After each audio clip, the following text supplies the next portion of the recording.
Comment en imposer en affaires? Bonjour, je suis Sébastien Like, le marketeur français, et chaque lundi, je partage avec vous les lectures de l'entrepreneur libre, c'est-à-dire une pépite issue de l'un des 500 meilleurs livres de développement personnel, développement professionnel et communication que j'ai lus au cours des 10 dernières années. Aujourd'hui, j'aimerais vous parler d'un livre et d'une méthode au titre qui peut paraître choquant par rapport aux autres vidéos que je partage sur ma chaîne. En effet, l'objectif de ce livre, c'est de vous permettre d'en imposer davantage dans vos négociations et dans la communication avec vos partenaires, prestataires, clients et les autres interlocuteurs de votre entreprise. Ce livre, c'est Réussir par l'intimidation de Robert Ringer. Et ce livre m'a été recommandé par quelqu'un dont je ne m'attendais absolument pas à ce qu'il me recommande un livre portant ce titre. Il m'a été recommandé par Brian Kurtz, un auteur et entrepreneur dont je vous ai déjà parlé dans de précédentes vidéos de cette chaîne. Et Brian Kurtz, c'est quelqu'un qu'on pourrait définir de façon précise en disant que c'est un nounours. Et donc, que Brian, qui est un nounours et qui n'a pas un zeste d'agressivité, de méchanceté ou d'intimidation dans tout son être, puisse me recommander un livre sous ce titre, m'a beaucoup surpris. Mais en fait, il se trouve que l'auteur de ce livre, Robert Ringer, est aussi quelqu'un de très gentil. Aussi un nounours, mais qui s'est rendu compte qu'en affaires, il fallait qu'ils apprennent à s'affirmer. Et donc, dans ce livre, ce que je trouve intéressant, c'est que il a réussi à transmettre, donc à s'imposer un personnage qu'il a réussi à assumer pendant son livre aussi pour enseigner ses idées, pour enseigner comment faire pour s'affirmer en affaires et pour réussir à communiquer sur un plan d'égalité avec vos interlocuteurs de façon à ne pas se laisser marcher sur les pieds.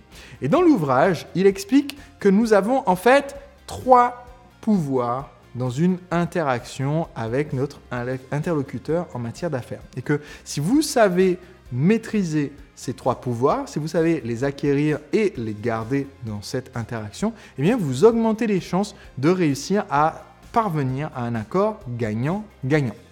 Donc quels sont les 3 pouvoirs dont nous disposons tous dans nos interactions et notamment nos interactions professionnelles?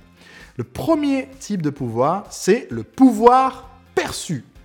Et par pouvoir perçu, ce que veut dire l'auteur, c'est notre image. Le fait qu'en amont de cette conversation, votre interlocuteur ou interlocutrice sache déjà qu'il s'adresse à quelqu'un de professionnel, quelqu'un de sérieux, quelqu'un qui a de la bouteille, quelqu'un qui s'y connaît. Eh bien, cela fait que ça diminue les chances dès le départ qu'on essaye de, entre guillemets, vous marcher sur les pieds. Je peux vous citer un exemple de mon expérience personnelle. Avant de créer une entreprise, quand j'étais encore étudiant, la première année où j'ai travaillé, la première année où j'étudiais à l'école centrale, eh bien, on devait tous aller faire un stage en entreprise. Donc pour ce stage, j'ai été embauché au guichet des caisses du Crédit Agricole et j'ai donc pendant l'été été guichetier, caissier à la banque. Et donc, après 1 ou 2 journées de formation avec quelqu'un qui travaillait là, bien après, cette personne supervisait pendant que je travaillais et ensuite j'étais autonome pour permettre aux personnes de faire leur retrait, pour faire les encaissements et les dépôts sur compte, pour faire les mouvements entre comptes, les mandats, etc., etc. Et j'ai constaté quelque chose d'intéressant. Il y avait un certain nombre de personnes qui, voyant les 3 guichets et me voyant moi au guichet, j'avais à l'époque 19 ans, peut-être 20 ans, eh bien, choisissaient volontairement d'aller vers mon collègue visiblement plus âgé, 40, 45 ans ou 50 ans, plutôt que de venir au guichet avec le petit jeune. Beaucoup de personnes âgées préféraient tout de suite aller voir quelqu'un qui était 45 ans, d'âge mûr, plutôt que de venir à mon guichet. Par contre, j'ai aussi constaté que certaines personnes qui venaient à mon guichet, ça m'est arrivé notamment avec une personne qui est venue pour faire un retrait important, je pense de l'ordre de 10 000 €. Et cette personne donc, m'a donné, donc je demandais une pièce d'identité, il m'a donné une pièce d'identité. Je regarde, c'est un permis de conduire. Alors déjà, on n'accepte pas les permis de conduire à l'époque, je ne sais pas si c'est le cas aujourd'hui, mais on n'acceptait pas les permis de conduire comme pièce d'identité pour faire des retraits. Mais en plus, quand je regarde le permis de conduire, très visiblement, la date de validité de ce permis de conduire a été imprimée avec un stylo Bic. Donc ça a été très très visiblement, il y a un 6 qui a été transformé en 9, enfin voilà, c'était un peu... voilà. Bon.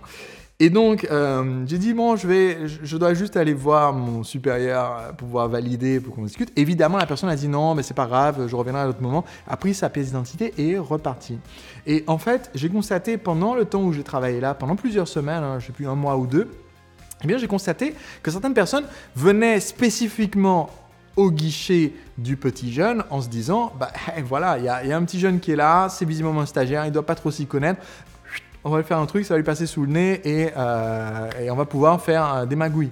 Et dans notre vie professionnelle, si vous êtes le nouveau prestataire, si vous donnez l'impression d'être encore jeune, innocent et naïf, eh bien, ça va très souvent se produire, enfin, très souvent, j'exagère. Ça va se produire régulièrement parce qu'il n'y a pas beaucoup pour dire les choses comme elles sont, il n'y a pas beaucoup de connards dans le monde. Mais pour reprendre ce que disait un célèbre comique français, il n'y a pas beaucoup de connards dans le monde, mais le problème c'est qu'ils voyagent beaucoup. Donc on peut les croiser très souvent. Et quand vous démarrez en affaires, eh bien vous risquez justement de vous faire pas mal marcher sur les pieds si vous n'avez pas fait ce travail de travailler sur votre pouvoir perçu, c'est-à-dire sur votre image tout simplement, de professionnel, de personne qui fait les choses de façon très carrée, de façon très précise. Et cette image, elle se construit par des petits détails, par votre ponctualité, par votre attention aux détails, par le fait d'être très proactif dans votre communication, par la qualité de votre communication, de votre orthographe. Elle se fait aussi par votre vocabulaire, parce que par exemple, bien des études ont montré que vous allez attirer une clientèle plus aisée et qui va dépenser davantage si vous utilisez certains mots plutôt que d'autres. Si vous dites régler votre commande plutôt que payer votre commande, eh bien vous allez sensiblement pouvoir obtenir un panier plus élevé.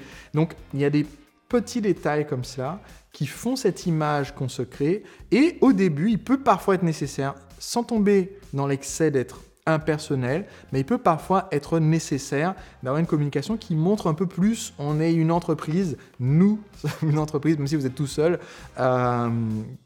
pour éviter justement de tomber sous le piège d'être la proie trop facile. Le deuxième type de pouvoir dont parle l'auteur, après ce pouvoir perçu, d'accord, qui est votre positionnement sur le marché, c'est ce qu'il appelle le pouvoir réel.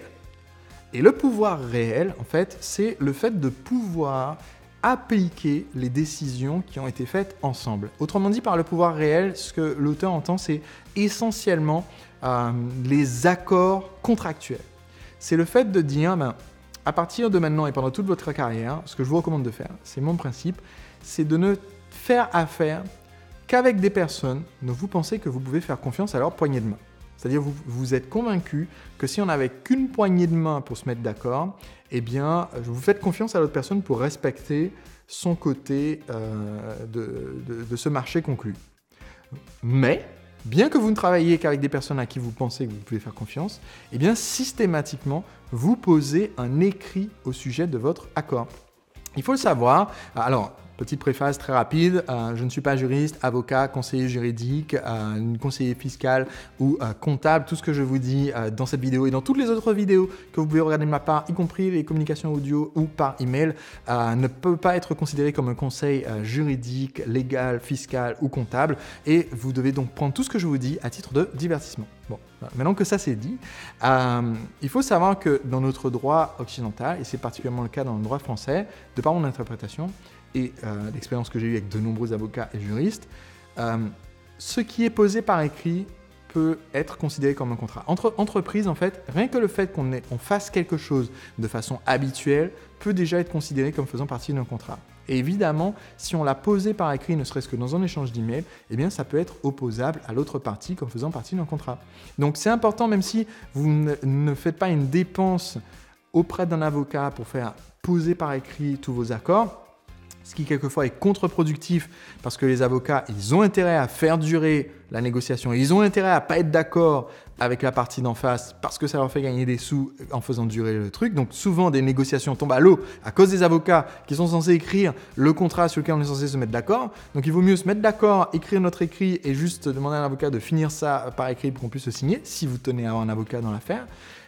Mais ce pouvoir réel de faire exécuter la décision qui a été prise ensemble, vous ne l'avez que si vous avez ce contrat d'écrit et de échanger par mail ou signer un convenu entre vous. Le troisième type de pouvoir dont vous avez besoin ensuite pour que vos conversations soient gagnant-gagnant et qu'on ne soit pas justement dans un jeu de pouvoir, parce que ce n'est pas le but évidemment, vous connaissez les valeurs que je partage sur ma chaîne, on n'est pas dans le but d'en imposer juste pour en imposer et imposer votre avis, on veut que ce soit gagnant-gagnant. Troisième type de pouvoir qui est essentiel, eh bien c'est le pouvoir d'exécution.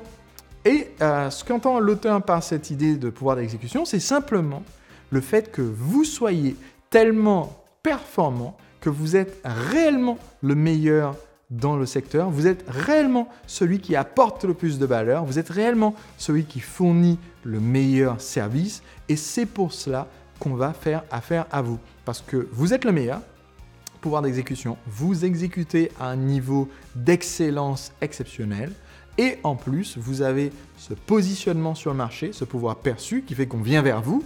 Et ensuite, vous appliquez ce pouvoir réel de s'assurer que tout soit toujours posé par écrit pour que les choses soient bien carrées et que vos relations professionnelles se déroulent bien. Voilà donc pour cet épisode des lectures du lundi. On se retrouve lundi prochain pour une autre pépite issue de mes lectures. Si vous n'êtes pas encore abonné pour recevoir ces vidéos et ces podcasts audio gratuitement, eh bien, suivez le lien que je vous mets dans la description de l'épisode d'aujourd'hui. En suivant ce lien, ça vous permet de vous abonner. Comme ça, je vous envoie les épisodes chaque lundi dès qu'ils sont publiés. Et en attendant, si vous n'avez pas encore lu mon livre « Le secret des entrepreneurs libres », sachez que dans ce livre, je vous enseigne comment devenir un entrepreneur libre, comment vous libérer du temps, comment gagner davantage en travaillant beaucoup moins. Et en ce moment, vous pouvez recevoir mon livre chez vous gratuitement avec de nombreux bonus. Suivez simplement le lien que je vous mets aussi dans la description de cette vidéo et vous aurez tous les détails. On se retrouve lundi prochain. À très vite.